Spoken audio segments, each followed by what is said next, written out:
take our Bibles and turn to 2 Corinthians. And the gentlemen behind you have a little sermon worksheet for tonight. And so I appreciate them making those available to you this evening. We're looking at the book of 2 Corinthians for a few moments this evening in our walk through the New Testament series. And last Sunday night we took a stroll through 1 Corinthians. And this evening we're going to look at 2 Corinthians together.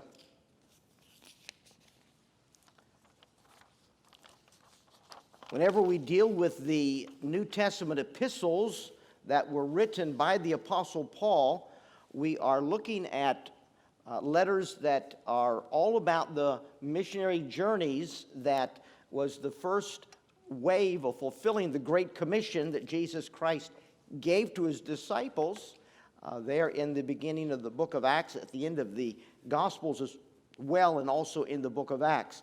And these letters really take on deeper meaning to us when we know the backstory of the letters. That is never more important than 2 Corinthians. The backstory behind 2 Corinthians is extremely important to understand, to be able to appreciate what is said in 2 Corinthians. And so we want to consider a little bit of that backstory this evening. Of course, the book of Acts is all about missionary teams planting churches and mentoring those churches as the influences of a pagan culture and even heretical traveling teachers threatened the future vitality of those churches. And so when you know the backstory of what's going on, you begin to understand some of the statements that are made. It's like in anything. You've been in a situation where someone has said something and somebody else laughed and it wasn't funny to you, and you realize that you don't know the backstory. You don't know why that was funny. And your lack of information robbed you of the opportunity to enjoy the meaning of what you heard. And it's that way in reading some of the New Testament epistles. If you don't know the backstory, you don't really understand the statements that are made as you read. And so the more you know about the backstory, the more you appreciate and value the Word of God. If I had to put a bottom line up front on the message this evening and one future message on 2 Corinthians, it would be only love could cause me to put up with this. Only love could cause me to put up with this. And the backstory explains why I would say that. Behind 2 Corinthians is a battle for the future of Christianity. It's not a new battle. It's as old as Abraham's relationship with God versus a mistaken understanding of the purpose of the Mosaic covenant. It flows from the Old Testament to the New Testament. It's a battle between whether we're saved by works or by grace. Did the Mosaic law prescribe a way that I could earn my way into the favor of God? Or did the Mosaic law merely provide a mirror so I could see how bad I am, causing me to flee to Calvary for the grace of God that I do not merit?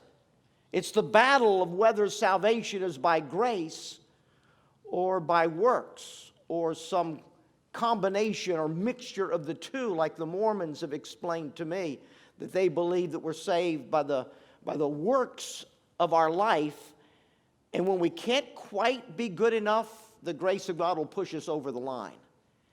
And so this battle is an old battle. Jesus Christ combated this battle, dealt with this battle in his earthly ministry. And it has been dealt with from that time all the way up into the present. Will heretical Judaistic interpretation of Christianity destroy the possibility of world evangelism? That's the issue in 2 Corinthians. Will the Judaistic idea that it's okay to believe in Jesus, but you also have to prescribe to obedience to the law of Moses in order to really be saved, will this heretical teaching frustrate the grace of God, as the language in Galatians has it, will it frustrate the grace of God and railroad the Great Commission of sending the gospel to the Gentile world? Do Gentile believers need to fall under the Mosaic law to really be saved? That's the battle in the backstory that is occurring in the Apostle Paul's life. Now, because of the depth of this backstory, we're going to not take a walk through 1st, 2nd Corinthians. We're going to slow down, take a little stroll. And this evening, I want to share with you the backstory. And in a future Sunday evening, we're going to look at the book itself and step through 2nd Corinthians and see the major flow of truth that 2nd Corinthians gives us. This evening, I want us to merely look at the backstory, and if we could think of the backstory like a play with some acts, 4 acts in this tragic play. It's a tragedy. It's a Greek tragedy. The tragedy is Christianity is going to fail. The true gospel of Jesus Christ is going to be forever corrupted. Everything's on the line. If Paul loses this argument, it's all over. The backstory is a tragedy. And I see it with 4 acts. The first act of the play is an unexpected conflict. Paul didn't expect this. It was an unexpected conflict. And this backstory plays out in large measure in the book of Acts. And so you have on your screen here the first missionary journey of the Apostle Paul. God told the disciples that they were going to evangelize Jerusalem, Judea, Samaria, and the uttermost part of the earth. And they were going to go through that process. The first 7 chapters of the book of Acts has them evangelizing Jerusalem, which would be just kind of down off the screen down here. And in chapters 1 through 7, they evangelized throughout Jerusalem. And then in Acts chapters 8 through 12, they branched out into Judea and Samaria. Of course, Judea would be the province that Jerusalem is in, and Samaria would reach up in the northern parts of just south of Galilee. And so in Acts chapters 8 to 12, they were evangelizing. In that evangelistic direction, Saul had persecuted the church in Acts chapter 8, and as a result of his persecution, the church scattered. And they scattered out into Judea and Samaria in Acts 8. In Acts 9, the Apostle Paul got saved, and God revealed to Paul that he was going to be God's emissary to evangelize amongst the Gentiles. Up until now, everything has been Jewish. Jerusalem, Judea, Samaria. The gospel has gone to the Jewish people who were under the law of Moses and had the Old Testament scriptures. But now God saves Paul and says, Paul, I'm going to send you to the Gentiles. You're even going to stand before kings to represent me. You're going to take the gospel beyond Israel. You're going to go to the Gentile world, to the uttermost part of the earth. And so in chapter 10, God saves the first Gentile of notoriety, Cornelius. Cornelius lived in Caesarea, which would be just along the seacoast, right? Well, there it is, right? Where does Caesarea? There we go, seacoast. Caesarea is just above Jerusalem. And so God saved Cornelius in Caesarea. He was the one who first received the gospel as a Gentile. You remember Peter, God had to twist Peter's arm. Peter was the apostle to the Jews, not the Gentiles. Paul was the apostle to the Gentiles. Peter was the apostle to the Jews, and God had to twist Peter's arm to get him to give the gospel to this Gentile Cornelius. And so Peter learns in Acts chapter 10, verse number 34, Peter learned that the gospel was going to go to the Gentiles. Hey, this is good news.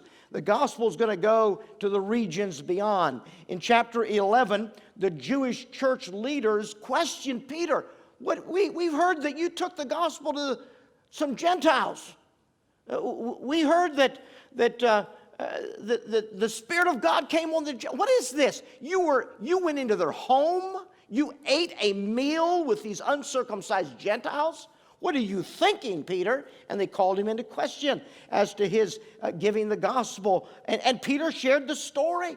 He told the story. And then, very important, at the end of chapter 11, in verse number 18, the leaders in the church at Jerusalem recognized that God had in fact saved a Gentile outside of Israel, and it didn't require the law of Moses to do so. That they rejoiced that the gospel had gone to the Gentiles. And then the rest of chapter 11 is all about the gospel going all the way up to Antioch. Let's go back to that previous screen now. And all the way up to Antioch. So the gospel came all the way up to Antioch. You remember that as a result of the persecution of the church in Jerusalem, the scattering of the church, that the gospel finally reached all the way north to Antioch in Syria. And when the church in Jerusalem heard about that, they thought, well, we better check this out, make sure this is legit. So they send Barnabas to go to Antioch in Syria to check out what's going on, the rumors they're hearing. And so he goes and oh, God's just doing amazing things. I mean, God is changing lives, saving Gentile souls. They were so changed by the power of the gospel of Christ, they actually began to live just like Jesus, to the point that people began for the first time to call the followers of Jesus Christ Christians. Christ-like ones. Well, Barnabas had his hands full. He couldn't handle it all. And so he went up to Tarsus, where he knew that we can go back and stay on the previous screen here for a few minutes. I've got you messed up. My clues I gave you, I didn't follow. I'm sorry. From Antioch, Barnabas went up to Tarsus because he knew that's where Saul had gone. You remember when Saul got saved in Acts 9, no one trusted him, because he had been persecuting the Christians. No one would trust him. God used Barnabas to come beside Paul and to help him in his early Christian days. Paul then went back to Tarsus and has been there for a couple of years.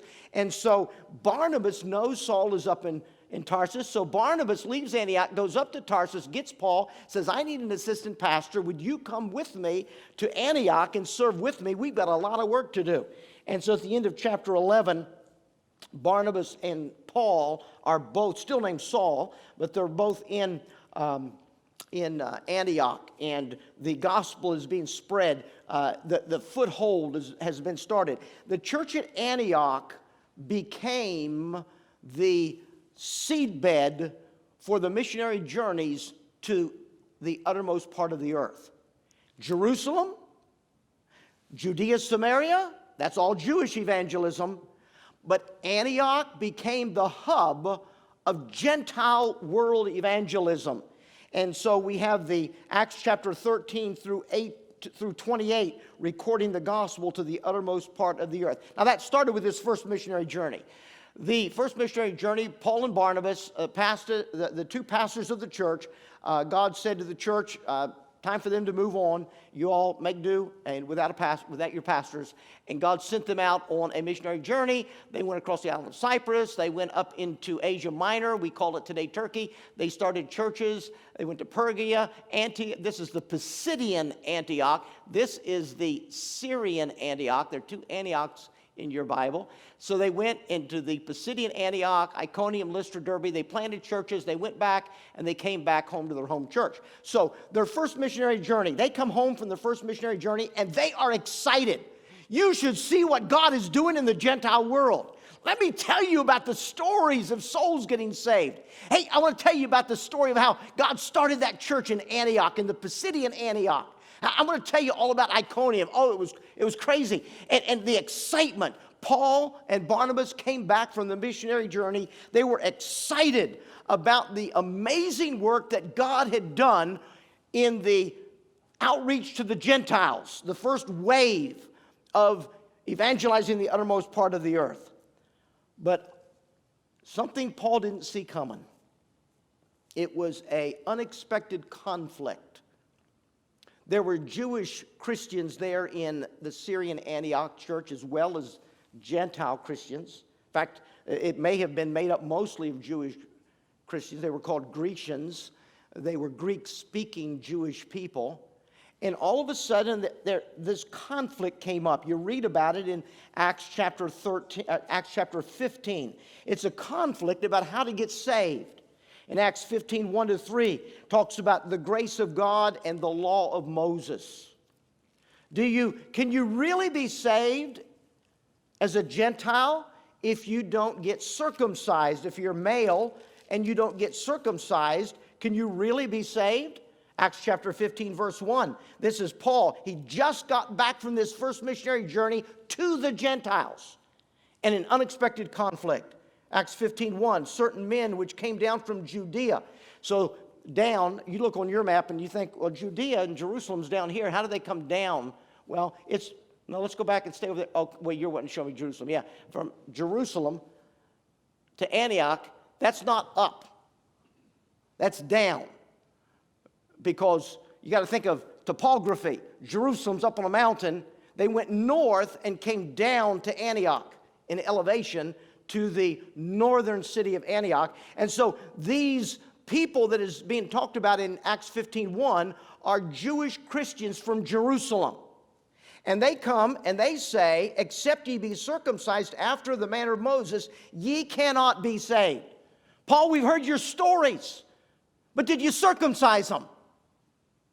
We've heard you tell about the miracles amongst the Gentiles, but did you tell them about the law of Moses? These are Gentiles. They've never had the Old Testament. What do you mean? But did you put them under the law of Moses and tell them that you can't really be saved unless you come under the law of Moses? Well, verse number 2 of Acts 15 says, when therefore Paul and Barnabas had no small dissension and disputation with them, they determined that Paul and Barnabas and certain other of them should go up to Jerusalem to the apostles and about this question, and the elders about this question. So this big argument broke out.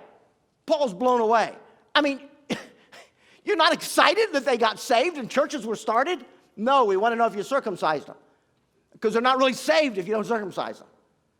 And they got into a big fight in the church at Antioch. And so they said, you guys came from Jerusalem.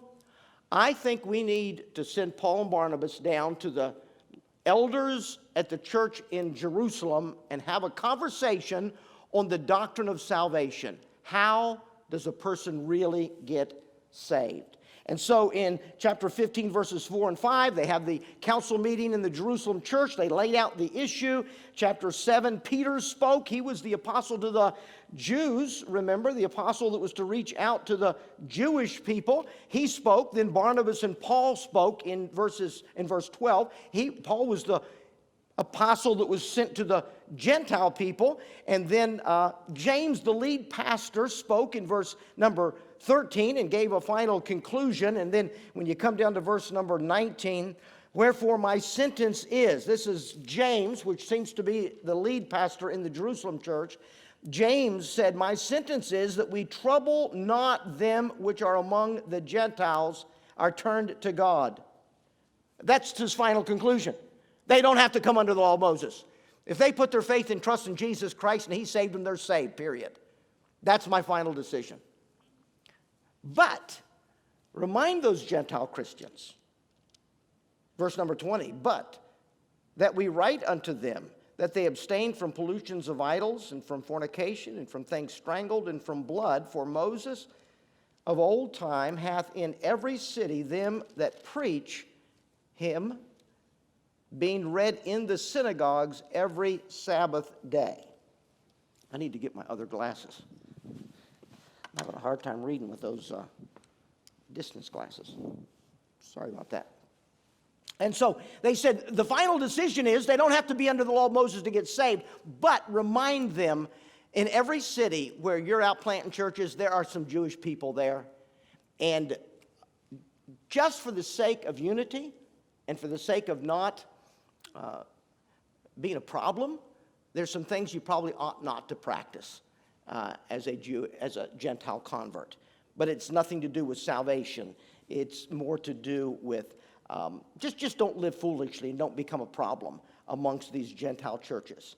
Now, we learn more about this Jerusalem council in the book of Galatians chapter 2. We're not going to go and spend time there, but in Galatians chapter 2, verses 1 to 10, the Apostle Paul, writing to the churches here in Galatia, these churches here that had been started, when Paul later wrote the book of Galatians to these churches, he told them some more information about that council meeting that is not included in Acts 15. And so there is this sense of unity in Antioch and Jerusalem now regarding Gentile salvation. Gentiles get saved by believing in Christ, not by some amalgamation of Christ and the law of Moses.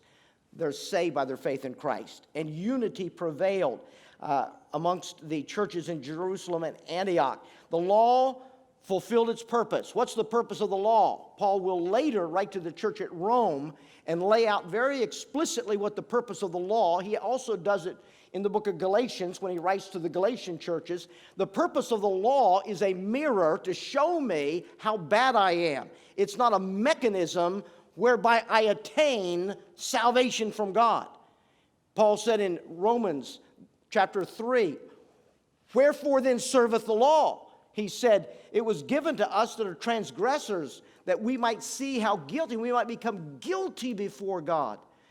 And once we become guilty before God, then we're ready for the gospel to show us how that guilt can be remedied by the blood of Jesus Christ. So the law fulfilled its purpose in that it brought people to guilt and to whatever measure the Ten Commandments may have been used in some of these Gentile churches, because there were Jewish people. You know, whenever Paul went into town, a Gentile town, he went to the synagogue first, and he started with the base of people that knew the Old Testament and knew the Mosaic law, and he built a base and then reached out into the Gentile community of that town. And so the law fulfilled its purpose. People were guilty. The answer was Jesus. He died on the cross.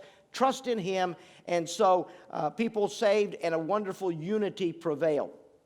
However, that's not the end of the story. It doesn't end with unity and blessing and everyone's on the same page.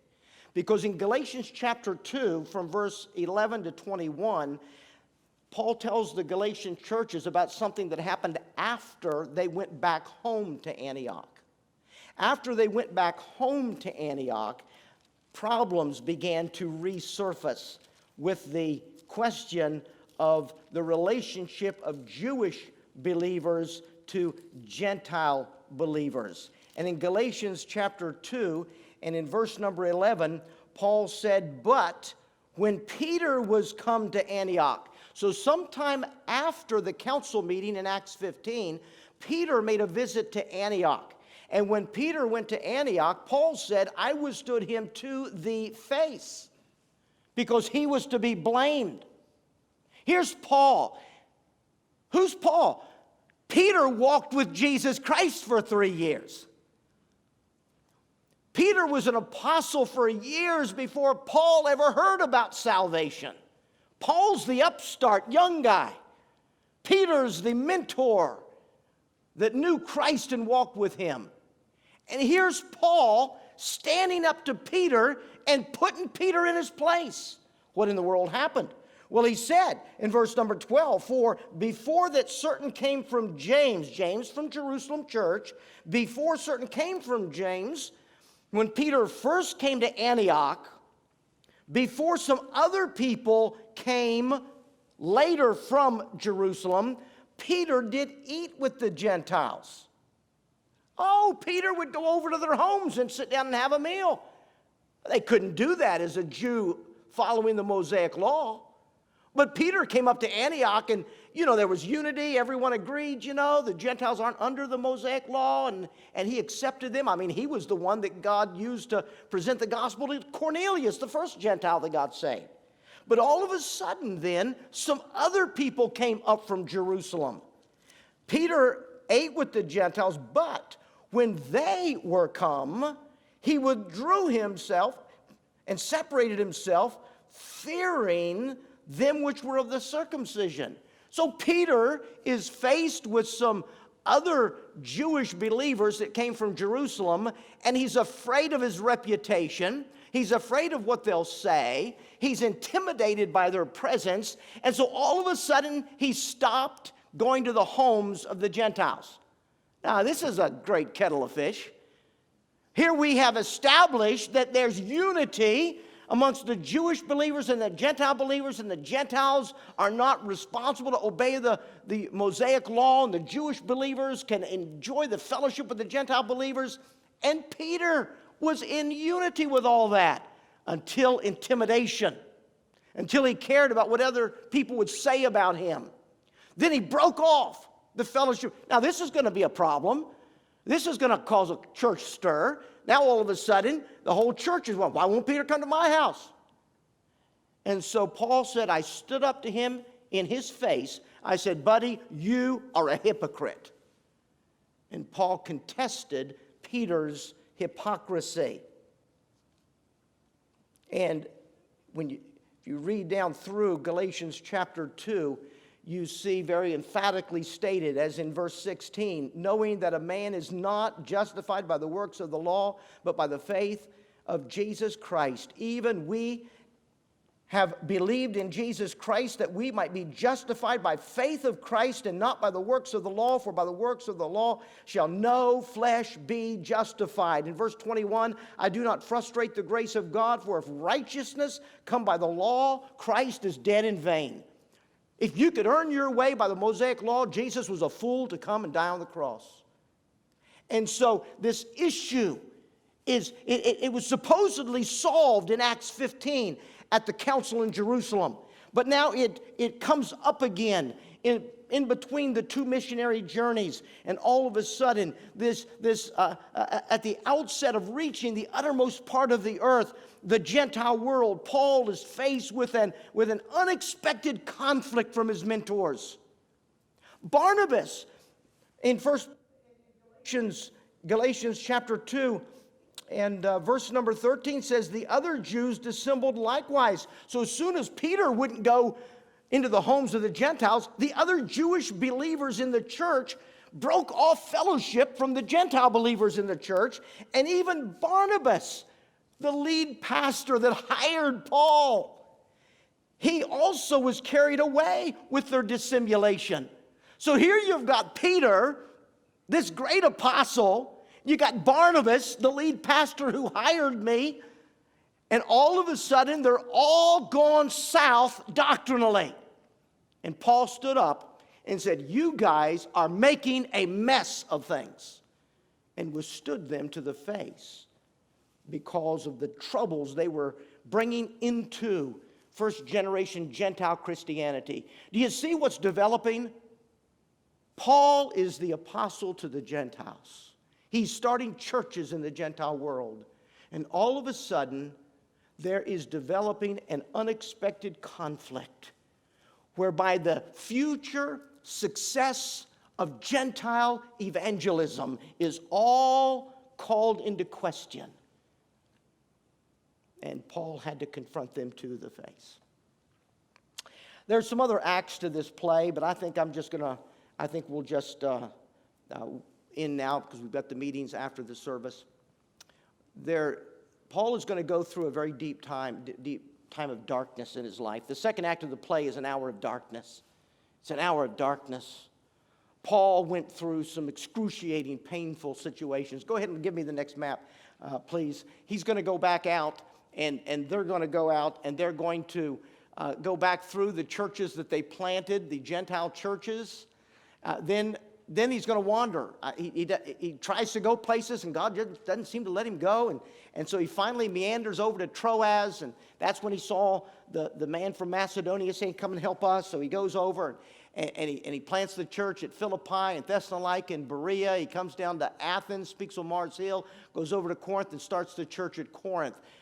The church that will receive the letters we're talking about. And so Paul goes on this amazing second missionary journey, and he goes and he plants this church in Corinth.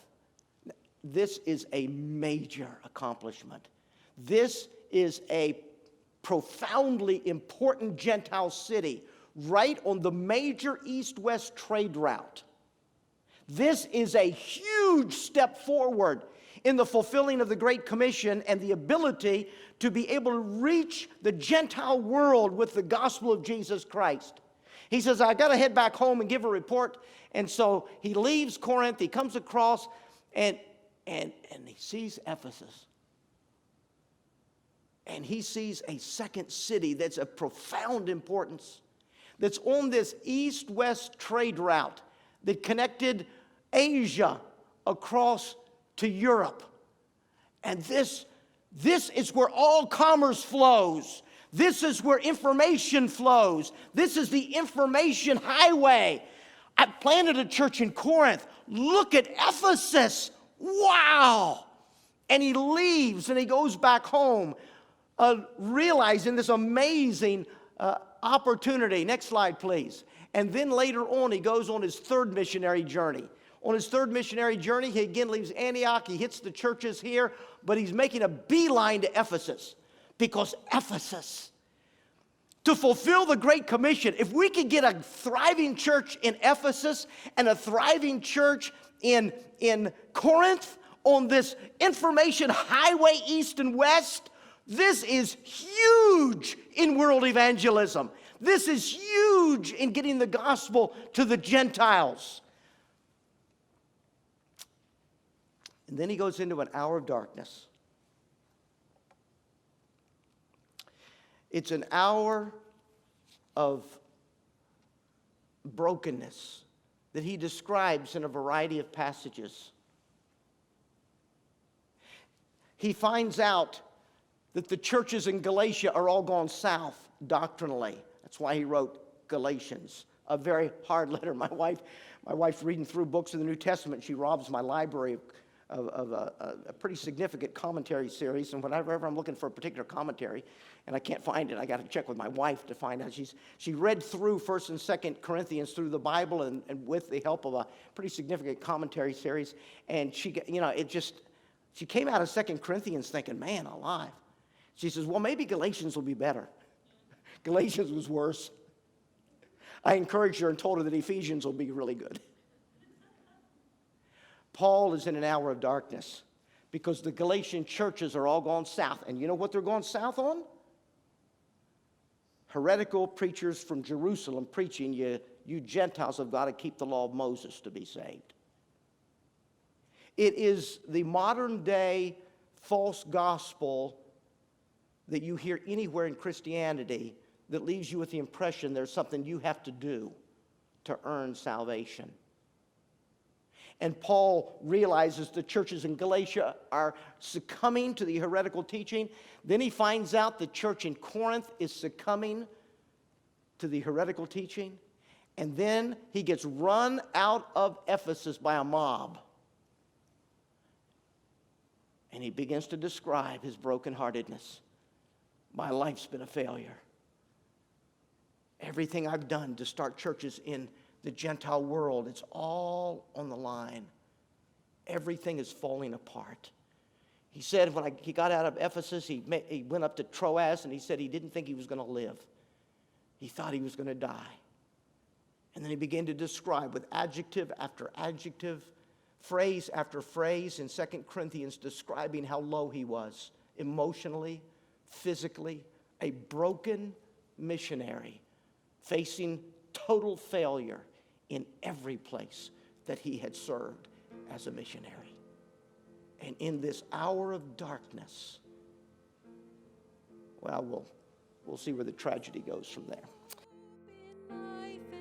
Thank you for joining us for part of a Sunday service at Community Baptist Church.